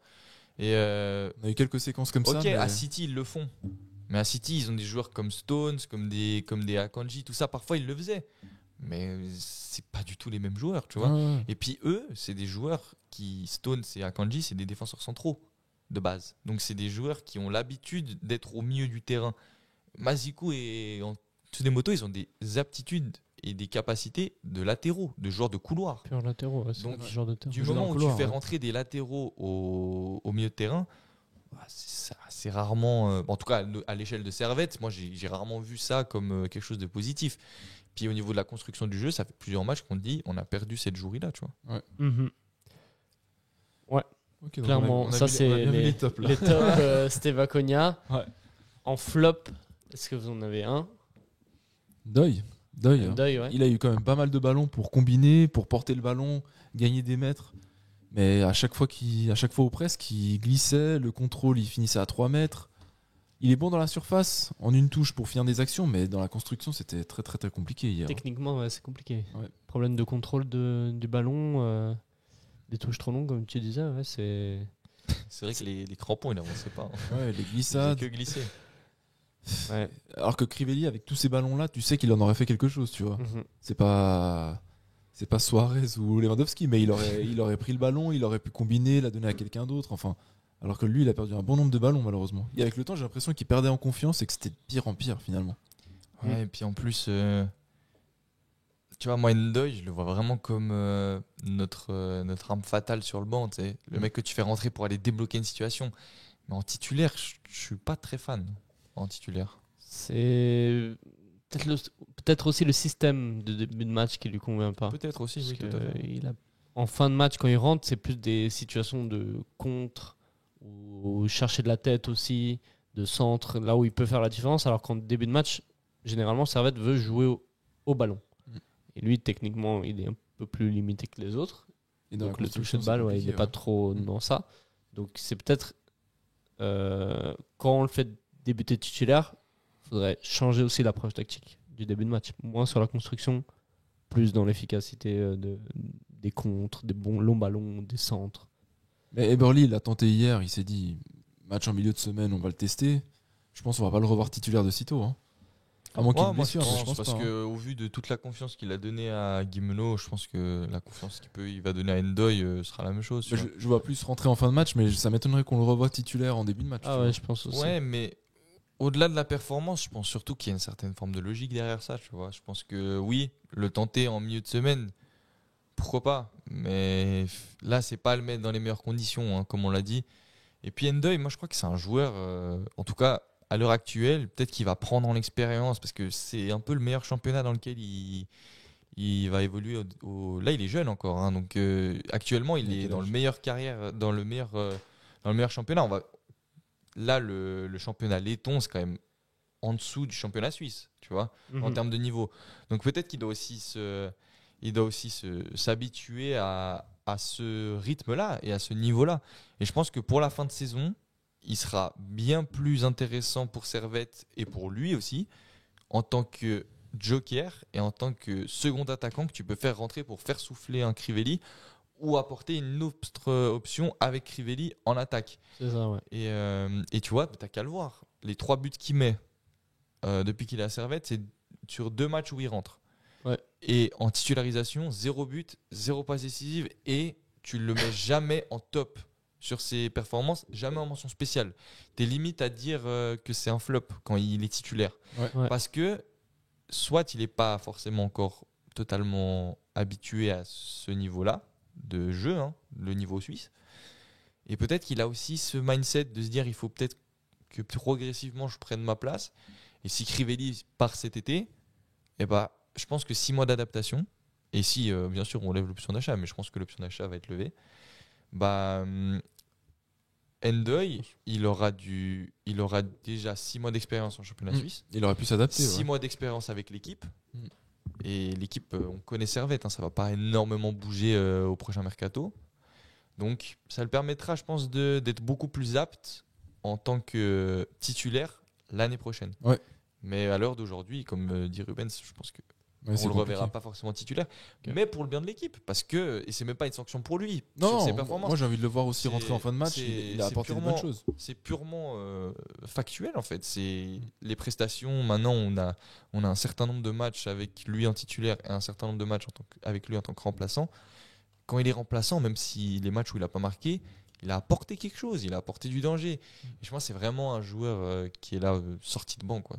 Ouais, pour l'instant en tout cas. Oui, il ne faut pas le voir comme une punition parce que honnêtement un joker c'est tout aussi important qu'un joueur qui est titulaire, parce que si quand il rentre il te fait gagner les matchs, qu'il joue 30 minutes ou 90 minutes, si le résultat à la fin il te fait gagner le match, peu importe quoi. Ouais.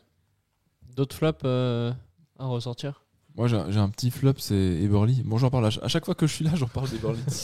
Mais on a parlé des risques à prendre, et ça bien plus tôt dans le match. Un changement tactique aussi qu'il aurait pu faire et qui fait trop tard. Nongué, à moins que je sois passé à côté de quelque chose, mais il a disparu alors que moi j'avais bien aimé ses prestations. Ouais, c'est vrai, il était bon. Et hier par exemple, Baron en fin de match, il a fait son match, il était fatigué, il a eu du mal à combiner dans les dernières minutes pour qu'on puisse centrer et avoir des actions. Pourquoi pas le faire rentrer à ce moment-là, surtout qu'on a fait 3 changements. Surtout Nongué, il fait Baron il fait 2 fois les 90 minutes. Ouais, hein. en plus 2 fois. En plus Yverdon avant la trêve. Ouais. Où il avait déjà joué. Donc toi tu perds un 0, prends le risque, clairement, mets-le. Mets Nongué au milieu de terrain et peut-être que... Nongué, Doulin aurait apporté aussi du dynamisme. Je sais pas si Varela aurait changé le cours du match non plus, mais c'est vrai que moi mais en tout cas il y avait 5 changements quoi. Nongué c'est un joueur qui, du peu qu'il a fait, moi il m'a déjà convaincu, hein. Moi je suis déjà très content de l'avoir dans notre équipe, mais bon il joue pas. Mais moi je trouve que c'est un très bon renfort, hein. Et là dans un match comme ça où tu avais besoin de certains joueurs techniquement à l'aise pour créer des situations, en fait, trouver certaines passes et tout ça, je pense que Nongué aurait pu faire la différence. Ouais. Tu vois, par exemple, à la fin du match, tu n'as plus rien à perdre.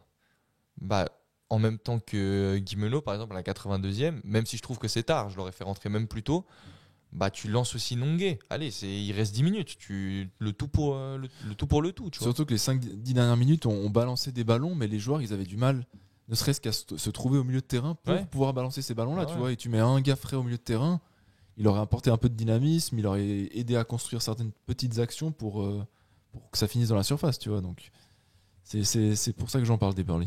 Donc, des risques qu'il n'a pas pris ou trop tard, et des systèmes de jeu et les entrées aussi qu'il aurait pu faire et qu'il n'a pas faites malheureusement. Je suis d'accord. Très, très d'accord aussi. Donc, son dernier match, c'est contre Zurich, où il joue 45 minutes. Sinon, C'était quand le match contre Zurich ? C'était avant celui-là du Verdon. Ça fait quoi, un mois ? Ça fait, c'était le 9 mars. On est le 2 avril. Donc, bientôt un mois. Ouais, bientôt un mois. Donc, 4 semaines. Et puis, il rentre à la mi-temps. C'était c'est pas qu'il sortait. Donc, c'était pas une performance horrible non plus. Ou même Doulin, tu vois, ne serait-ce que 10 minutes en fin de match, j'imagine qu'il aurait pu les assurer. C'est clair. Doulin, puis Doulin, en fin de match, il pourrait te permettre de maintenir une certaine pression parce que lui, il est là pour récupérer des ballons. Hein. Et il en récupère énormément. Donc là, la fin de saison, moi je dis, si on arrive à maintenir être à 1 point, 2 points des leaders, en fait, à l'heure actuelle, on est toujours leader, tu vois. À l'heure actuelle, donc, mais même si Bâle gagne, on est à 1 point de Bâle. Donc oui, c'est très serré. Mais il ne faut pas oublier que petit à petit, Doulin va revenir. Petit à petit, Antunes, j'ai pas trop d'informations. Pas d'infos non plus. Mais je sais que normalement, pour le mois de mai, des infos que j'avais eues, Fonmos, il devrait pouvoir revenir. Il revient fin avril. Donc, fin avril, voilà. J'avais oublié Fonmos, tu vois. Là, tu as déjà 2 options supplémentaires. Ouais. Et moi, j'étais assez friand du système où, par exemple, on avait fait ça contre Sion. On avait fait une attaque avec Kutesa, Fonmos, Stevanovic et Crivelli. Ouais. Stevanovic et Fonmos à droite. Et moi, je me dis, c'est peut-être une des clés pour cette fin de saison. Avec un double pivot, valeur sûre, Doulin-Konya. Ouais. Tu vois, moi, je pense que tu peux t'appuyer là-dessus. Et avec un Séverin en défense, les matchs qui vont arriver, on n'aura quasiment plus de semaine anglaise. Donc maintenant, le but, c'est de récupérer un maximum de joueurs, construire ton équipe type. Et tu mets les 11 meilleurs. Et après, pour les playoffs, si tu arrives à maintenir un si petit écart avec les équipes du haut, et après, c'est chaque match, chaque finale, et puis on verra. Ouais. Ça. Moi, j'en ai un dernier aussi de flop dans ce match. Tsunemoto. Pour moi, c'est un peu la continuité de cette saison. En fait, je le trouve très en deçà de ses performances la saison dernière. J'ai l'impression qu'on se repose aussi beaucoup sur le fait qu'il a été bon la saison dernière, donc ça lui a assuré sa place de titulaire dans l'effectif. Mais ces temps-ci, et depuis le début de la saison, c'est pas très convaincant. Il a de la chance qu'il n'a pas de concurrence à ce poste-là. Ouais, c'est vrai. En théorie, il y a Magnin. En théorie, il y a Magnin, mais Magnin, il joue plus au milieu que latéral droit. Et en plus, il est blessé. Et là, aujourd'hui, hier, contre Young Boys, même s'il était très mauvais, qui le remplaçait ? Personne. Et je trouve ça un peu dommage parce que c'est vrai que c'est un bon joueur. Je sais qu'il peut proposer beaucoup, mais cette saison, c'est vraiment compliqué. Mais est-ce qu'il est...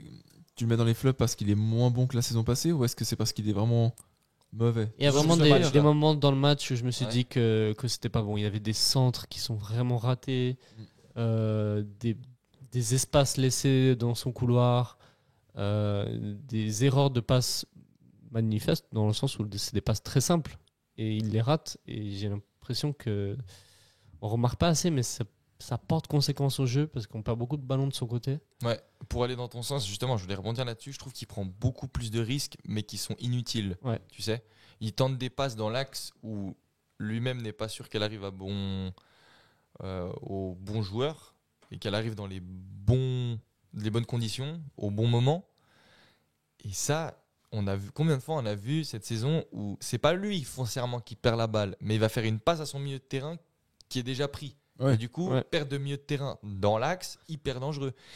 Contre Yverdon, autre exemple, il a la balle. Il peut faire une passe à Rouillé ou à Mal parce qu'il est dos au jeu, mais il n'a pas besoin de prendre de risques. Et si vraiment il a trop de risques, il la met en touche et puis on se replace. Eh ben non, il porte la balle, il perd la balle, ça offre l'occasion du 2-0 et puis c'était le 2-0 de Yverdon ou le 2-1. Ouais. Et puis là, je rebondis dans ton sens où je me dis, il prend trop de risques en fait. Et c'est des risques qui, en tant que latéraux, tu fais partie d'une défense à 4. Et quand tu perds des ballons, c'est hyper dangereux.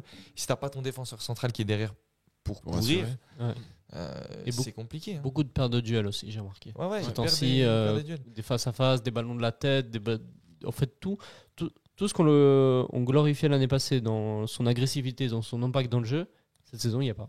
Mais est-ce que du coup, il était. Il y a peut-être plusieurs choses qui pourront expliquer ça. Mais est-ce que l'année passée, il n'a pas fait une année où il a surperformé? Et là, en fait, on est sur le vrai niveau à Tsunemoto. Moi, j'ai une théorie sur son Possible, hein. niveau actuel. C'est que la saison passée, il arrive Avec Weiler. par Weiler. Ouais. Weiler le connaît. Mhm. Il l'a coaché et c'est lui qui l'a ramené. Weiler sait comment il doit jouer. Il le met dans les plans de jeu et il est très bon. Là, Weiler, directeur sportif, donc n'a plus trop son mot à dire sur le 11 et sur le jeu proposé. Eberly est le coach et Eberly a un autre système qui ne convient pas à Tsunemoto. Parce que Tsunemoto, il n'est pas habitué à jouer comme ça. Vous avez parlé des latéraux qui rentrent.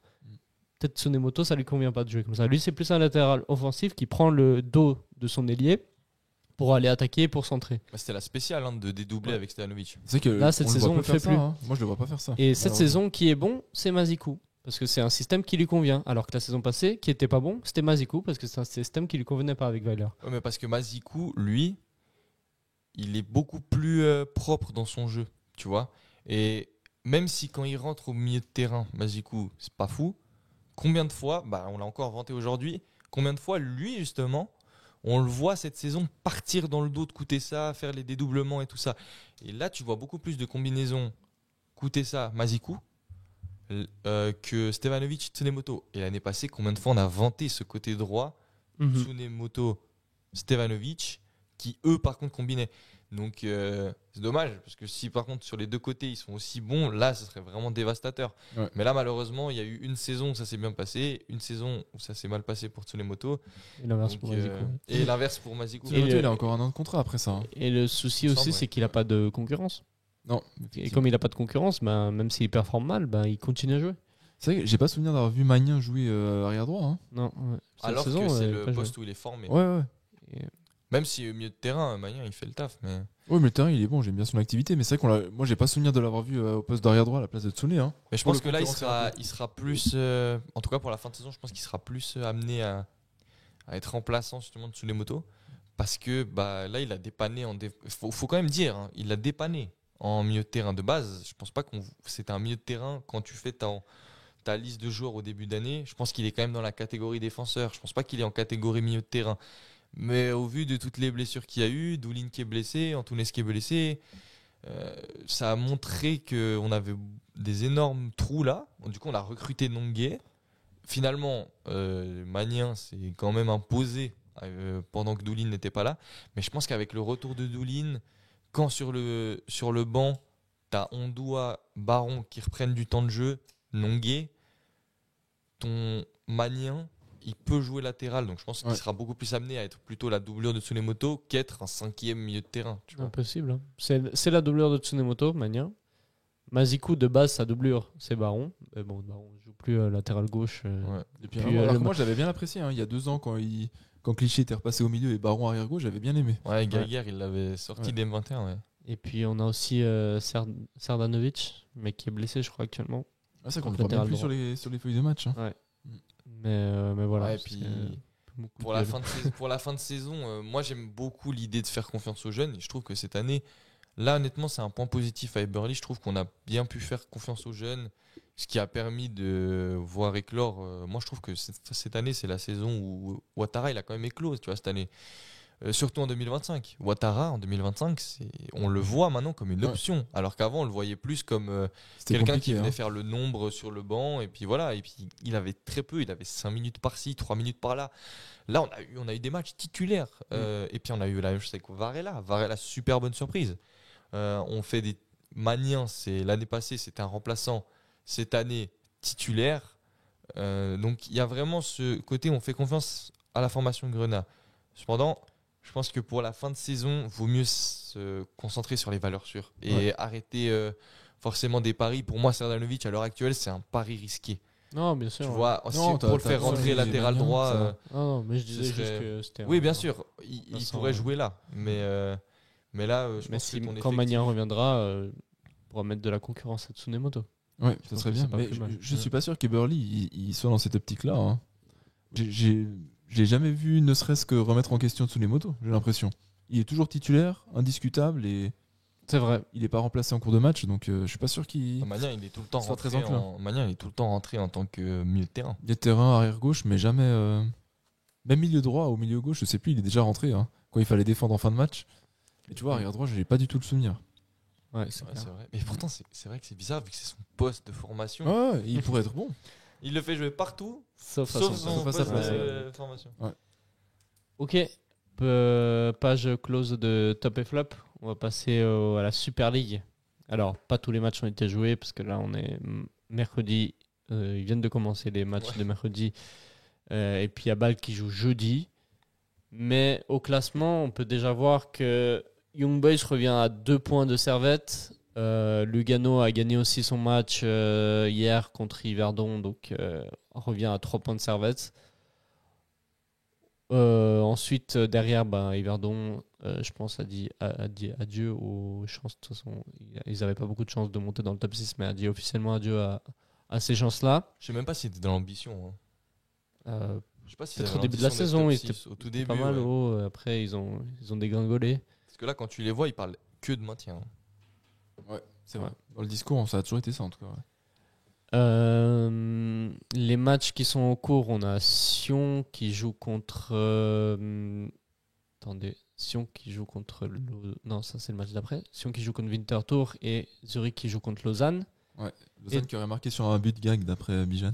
Ah ouais? Ah ouais?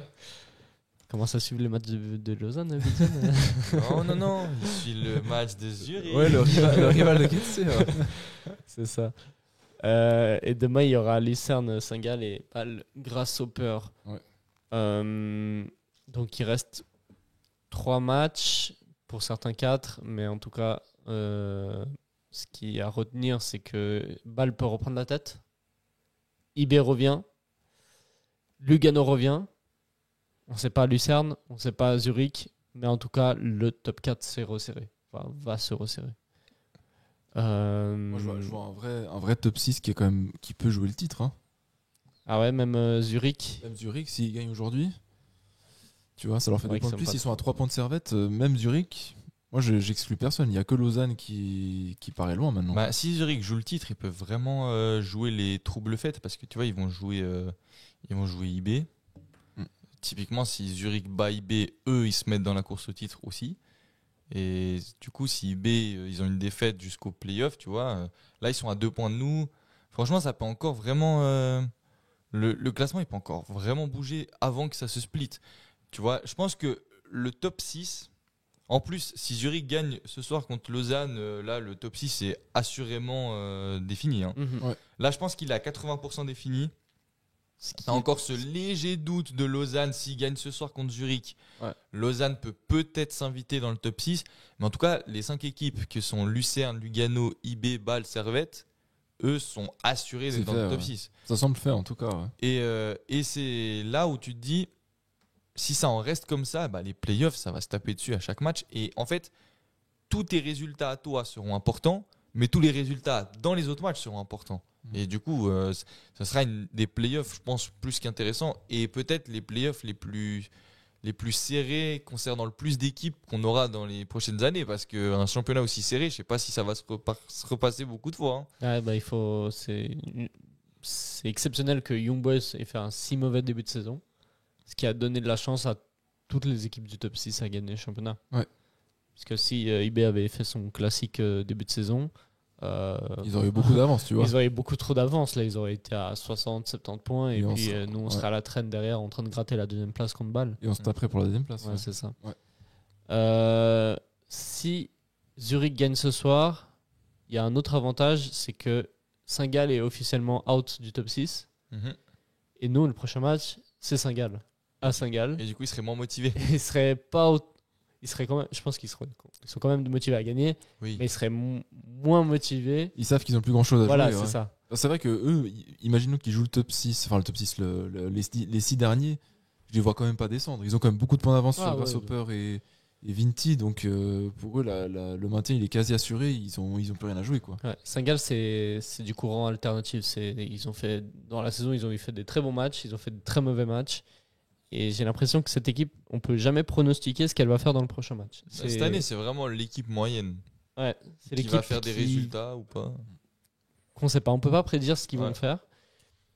Et moi, le match, parce qu'on peut déjà parler du match prochain de Servette à Saint-Gall, je sais pas à quoi m'attendre. Je sais pas si Saint-Gall mettront en difficulté Servette ou si Servette va s'imposer facilement. C'est vraiment dur à lire ça. Si mes souvenirs sont bons, la dernière fois qu'on a joué là-bas, on a fait égalité, mais la première mi-temps, on avait été très mauvais et en deuxième, très bon. Donc c'était vraiment les.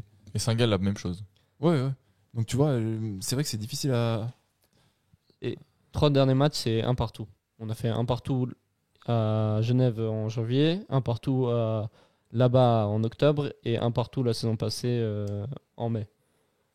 Donc c'est des matchs. C'est difficile à pronostiquer, effectivement. On ne sait pas dans quelle optique ils vont être, mais c'est vrai que s'ils sont exclus du top 6, il y a moyen qu'ils soient moins motivés, je dirais. Déjà que là, il doit avoir peu d'espoir, hein, mine de rien. Quand tu vois le classement actuel. Ouais, ils ont un match en moins, ils jouent demain contre. Oui, mais tu vois. Lucerne, bon, c'est Lucerne. Hein, si Zurich perd et que. Ouais, après, s'ils gagnent. Ouais, enfin bref. Ils pourraient encore, mais c'est vrai que ça paraît même comme ça paraît compliqué. Servette. Et à 2. Enfin, Young Boys revient à 2 points. Bâle pourrait passer devant. Servette, les prochains matchs, c'est Saint-Gall. Le dernier match, c'est Lucerne et il y a Sion entre deux. C'est un calendrier compliqué. Hein. Ouais. Et là, autant il y a quelques mois, j'étais serein sur le calendrier où je voyais Yverdon, Grasshopper et je sais plus qui, ou Vinci, et je disais oui, bah, c'est 9 points. Ça n'a pas été 9 points, ça a été 2. Ouais. Autant là, je vois. Allez, 4 points. Après, en 9 matchs. Enfin, 9 points possibles. Ce qui me rassure un peu, c'est que j'ai l'impression que contre les grosses équipes, en général, on assure plus que contre les petites. Tu vois, contre les petites, quand il faut assurer les points, assumer le statut, on a du mal, alors que contre les grosses. Ouais. Bon, après, là, c'est Saint-Gall, Lucerne et Sion. Oui, mais. C'est pas des grosses équipes. C'est pas des petites non plus, tu vois. Mais tu vois, pour moi, c'est la définition parfaite de si tu veux jouer le titre ou pas. Là, c'est un calendrier. Si tu veux jouer le titre, tu dois être en capacité de t'imposer à Saint-Gall. Tu dois être en capacité de t'imposer à Sion. Tu dois être en capacité de faire au moins match nul à Lucerne, contre Lucerne, chez toi dans ton stade. Donc, honnêtement, si Servette va perdre à Saint-Gall, Servette perd à Sion, fait match nul, puis tu vas perdre à Genève contre Lucerne, chez toi, dans ton stade. C'est qu'il ne méritait pas le titre. Bah, c'est que tu ne mérites pas le titre et que tu n'es pas prête à aller jouer le titre. Parce que le titre, il va se jouer. Si tout le monde fait ses résultats, il va jouer au play-off. Puis au play-off, tu ne vas pas jouer Sion, tu ne vas pas jouer Saint-Gall. Tu joues IB, tu joues Bâle, tu joues Lugano. Donc il y a un moment, je pense que moi je trouve que oui, on connaît ce que c'est le Kibun Park. On sait que nous, à Tourbillon, c'est des derbys, c'est toujours un peu chaud. Et eux, ils se motivent aussi contre nous. nous. Voilà, c'est ça. C'est le match de l'année pour eux. Surtout si c'est pour nous mettre des bâtons dans les roues. Puis Sion, ils jouent plus rien. Donc eux, ce sera juste pour avoir le plaisir de gâcher un potentiel titre la finale de leur saison. De Servette. Donc on sait pertinemment que ce ne sera pas des matchs faciles. Mais objectivement, sur les 3 prochains matchs, tu joues 2 équipes qui sont dans la deuxième partie de tableau. Donc moi, je vois pas ça comme un calendrier qui est compliqué, mais je vois plus comme un calendrier qui va nous donner une piste de réponse sur est-ce qu'on sera au play-off en capacité de jouer le titre. Et au-delà des résultats, aussi dans la manière dont on va aborder les matchs. Je suis désolé, mais si tu fais match nul à Saint-Gall en faisant un mauvais match, tu fais un mauvais match à Sion et tout, bah, c'est que justement, t'as pas la trempe du champion et t'es pas décisif dans les bons moments. Moi, je trouve pas que tu vois, si le calendrier c'était IB, Bâle, Lugano, ouais, t'as le calendrier de la mort, ok. Mais je trouve que ce calendrier-là, c'est les 3 adversaires, tu peux les battre, honnêtement. Même si t'as 2 matchs à l'extérieur, oui, tu peux. Ouais, puis Servette, petite stat, Servette sur la saison, en championnat, est la 6e équipe à domicile, avec le plus de points. Par contre, à l'extérieur, c'est la meilleure équipe de la saison en termes de points. C'est l'équipe qui a pris le plus de points. On a pris 29 points à l'extérieur. Donc, on est très content parce que Servette voyage bien. Donc, en théorie, là, il faut tout casser et puis prendre un maximum de points. Moi, honnêtement, j'espère qu'on prend 7 points. Au moins 7 points, tu vois. Surtout que Oui, moi aussi, Parce au que minimum 7 points aussi, il- j'espère. il faudrait 7 points. Ok, je laisse potentiellement un match nul quelque part. Vous le placez où vous voulez. Mais il y a un moment où, si sur ces 3 prochains matchs, tu fais pas de victoire, honnêtement, c'est que t'es pas taillé pour le titre. Parce que un champion, il fait des points contre ce genre d'équipe. Il fait des points contre les équipes de bas de tableau. Et peu importe comment il les fait. Hein. Moi, Oui, si oui. Servette, ils vont pour défendre à Saint-Gall, ils vont pour défendre à Sion, mais qu'on gagne, Ils ça font me va comme, très ils bien. font comme IB ici. Ouais, Hier, tu vois. exactement. Et moi, je suis limite en train de me dire que c'est la meilleure stratégie. Moi, à Saint-Gall, je vais voir une bonne défense avec Séverin de retour dans le 11. Et puis tu joues en contre parce que ça serait bête de ne pas utiliser la vitesse de Koutessa en contre. Stevanovic, il a une qualité de passe exceptionnelle. Donc, il y a vraiment un coup à jouer. Tu vois, par exemple, IB, ils ont un calendrier un peu similaire à nous, voire un poil plus dur parce qu'ils jouent Zurich, ils jouent Lucerne. Et j'ai pas regardé le calendrier de Bâle, mais Bâle, il joue. ils jouent Getse demain. Il joue Getse demain. Après, il joue Lugano. Tu vois, Après, il joue Zurich. Ouais. Et après, il joue Yvernon. Tu vois, ils jouent Lugano et Zurich aussi. Donc on n'a pas forcément, il n'y a pas forcément une des équipes dans le top 3 qui a un calendrier favorable. Et Lucerne a un calendrier plus dur que nous. Lucerne, Ah il oui. joue IB et Servette jusqu'à la fin. Ouais. Donc, Du coup, grâce au si on parle de notre calendrier, on peut pas dire qu'on a un calendrier compliqué en toute objectivité. Je pense que c'est un calendrier qui est clairement à notre portée. Un Servette qui a la confiance doit aller faire ces points-là. Et puis après, ce sera rendez-vous au play-off. Puis on verra au play-off. Mais en tout cas, arriver au play-off avec, je dirais, Pas trop loin. 3 points d'écart avec les premiers. Maximum, au ouais, t'as maximum. raison. Et là, on peut être dans la lutte et lutter justement jusqu'au bout. Il faut pas être Ouais. trop loin, effectivement, à ce moment-là. D'ailleurs, si c'est les 6 actuels premiers qui sont en play-off, on va se déplacer à Bâle, on va se déplacer à Young Boys, on va recevoir Lugano. Lugano, on va On va Euh, se déplacer à Lucerne et recevoir Zurich. T'es sûr pour déplacer à Lucerne Lucerne. Lucerne, on a joué 2 fois ici. Ah oui, c'est vrai. On a joué 2 fois Déjà ici. Purée. Bah, en fait, Enfin, la on a deuxième fois joué- sera- la deuxième fois, ce sera le dernier Ah oui, match ouais, ouais. avant que ça split. C'est mais- ça. Du coup, on va se déplacer à Lucerne et Zurich, ici. on reçoit normalement. Parce qu'on a Elle est joué- 2 fois au Lutzegrund, on a gagné Et 3-1 les 2 fois. Lausanne, on recevrait aussi. Lausanne. Parce Ouais. que Lausanne, on a Ouais. fait 2 matchs. on a joué chez 2 eux. matchs là-bas. ouais. Ça ferait 2 Ça ferait 2 matchs à domicile. matchs à domicile et 3 à l'extérieur. Mais c'est vrai que le Servette voyage bien, mais ça fait pas peur de jouer à l'extérieur. Tu vois, tu te dis, ok, on a plus de matchs à l'extérieur si le top 6 finit ainsi. Tu te dis, au final, c'est peut-être pas plus mal si on fait plus de matchs à l'extérieur qu'à domicile. Ouais. C'est juste le Parc Saint-Jacques, ça sera très compliqué à l'extérieur. Ouais, le Parc Saint-Jacques fait un peu peur. Mais le Vangdorf le- aussi. moi, je suis désolé, mais le Vangdorf. Ouais, il y a un an, on a gagné là-bas avec un Ouais. but dans Toulouse, tu vois. Exactement. Ouais. Le Donc, en soi, c'est Et puis, réalisable aussi. On s'est euh, aussi pris et des puis- 6-1 là-bas. Donc. Ouais, ça Là-bas remonte. Hein. Il y a Ah, la oui, oui. dernière année de Geiger. Bon, on non avait encore Fluquet dans l'équipe, mais mais par contre, non, mais là, sur les dernières années, quand on perd au Vangdorf, c'est d'un but d'écart. Quand on gagne, c'est d'un but d'écart. Donc ouais, tout est possible. Saint-Jacques, oui. Saint-Jacques, ça se passe pas toujours très bien. Par la saison passée où ils étaient vraiment très mal balle, sinon ça s'est pas bien passé. Ouais, mais là, cette année, ils sont un peu inquiétants avec Shaqiri.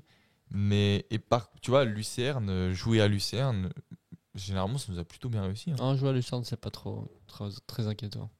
Et puis après, recevoir Lugano, Lugano ça et va. recevoir Zurich, bon, Servette à domicile, c'est un peu en dents de scie. Donc, Ouais. Tu on vois, c'est pas verra. rassurant de jouer à domicile non plus. Hein. Et c'est dommage parce que ça devrait être on devrait faire de ce stade de Genève une forteresse. Après, jouer avec en play-off en jouant le titre, ça peut ramener du monde. Hein. Ouais, ça au stade, ramènera hein. du monde, c'est Ça sûr. ramènera c'est ouais. sûr. au moins si des on 12-13 000 à chaque ouais. match, j'espère en tout cas. Ouh, je pense, ouais. Surtout ça qu'il devrait. y aura des grosses affiches entre Mais il y guillemets a à tous les matchs. 2 matchs à domicile. Hein. Ouais. Donc, Et avec un peu de chance, ça sera peut-être le les derniers scénario, matchs. ouais, c'est ça. Le scénario et le calendrier ferait que tu te retrouves avec ton dernier match. Je dis n'importe quoi, mais t'as un Servette Lugano en dernière journée de championnat. Et puis, en fait, si tu gagnes par exemple contre Lugano, admettons, t'as 1 point d'avance sur les deuxièmes, bah t'as une finale en fait. Mhm. Ouais. Et donc, alors là, je pense qu'il y a une finale pour le titre. Je pense que t'es pas à 12-13 000. Je pense Non, que le tu stade, remplis. il est plein. Je pense qu'à 26 000, Ah ouais. 30 000. Hein. Non, c'est 28 000 maintenant la limite. Ouais. Moi, c'était la limite UEFA, limite Super League, on sait pas. Ouais, je pense que ça serait quand même 28 000. Après, ça dépend. Si c'est Zurich qu'on joue, il y aura beaucoup de fans extérieurs, donc ils vont mettre une barrière, donc moins de place. Si c'est Lugano, il n'y aura personne, donc Ils pourront tout pour coller. tout remplir, il n'y aura pas de fans. Ouais. Donc voilà, ça dépend de l'adversaire aussi. En tout cas, quand on regarde sur internet, c'est 30 000 pile. Ouais, 30 084, je crois. comme Ouais, ça. t'as 30 000 sièges, ça veut pas dire que tu peux tous les utiliser, ouais. Ouais. Mais à voir. Passer au moment prono. Ouais. Lugano, non pas du tout Lugano. Saint-Gall. Saint-Gall Servette au Kimon Park. Vous vous mouillez, ça sera dimanche, si je me trompe pas. Je crois que c'est dimanche. Je vais vérifier l'info. Tac, Non, tac, tac, tac, tac. C'est un samedi C'est soir. un samedi? Non, Il me semble. non, c'est dimanche. Le 6? Le Non, 6, c'est c'est à un... 14h15. Ah, à 14h15. Alors Ah ouais, c'est dimanche, c'est voilà. Il me semblait que c'était samedi. Dimanche 14h15, le 6 avril. Allez, Quels moi je sont dis vos pronos 2-0 pour Servette, allez. Ah ouais, Convaincant, rassurant et... en clean sheet en plus. Ouais, on jouera, comment dire, avec un bloc plus bas, de manière en contre-attaque, mais on sera plus solide que contre Lugano. Ok, Allez. les buteurs? Côté ça, il marque, et Crivelli, ouais. Ok. Moi, je vous dis, je pense que ça va être compliqué parce que je pense que Saint-Gall va mettre beaucoup d'intensité et je pense qu'on va y aller comme contre Lugano. En tout cas, moi, j'aimerais bien qu'on y aille comme Lugano parce que c'est un modèle qui nous va très bien. Et donc, je vois un 1-0 de Servette avec un but de Rouillet qui viendrait en sauveur. J'aurais dit Guimeno. On l'attend tous au but de Guimeno, là. Moi, je vais être un peu plus pessimiste. Et je vois un match nul là-bas. Un partout, deux partout, je dirais plutôt un partout. Avec un but de Kuteza. Comme ça, on valide quand même un point, mais je sais pas, je le sens pas le déplacement à Saint-Gall. Ça voudrait dire qu'on gagnerait à Sion et qu'on gagnerait à Lucerne pour les 7 points. Ouais, c'est ça. Ouais. En vrai, c'est tout à fait possible. Oui, oui. Voilà. En tout cas, merci d'avoir participé à l'émission. Merci, à à toi. vous de nous avoir écoutés ou de nous avoir regardés sur YouTube. N'hésitez pas, liker, partager, commenter. Nous, on regarde toujours vos commentaires et on adore que vous participiez. On répond quand on a le temps. Mais ça fait très plaisir de voir que c'est suivi et que ça vous plaît. Nous, on se retrouvera lundi. Enfin, ça sera Bidjan à l'élimination, il sera de retour de son match contre Getse. Il pourra raconter tout ce qu'il a vu et tout ce qu'il a adoré faire au Letzigrund. Et sur ce, on vous souhaite une très belle semaine et surtout, allez Servette. Allez, Servette. Allez, Servette.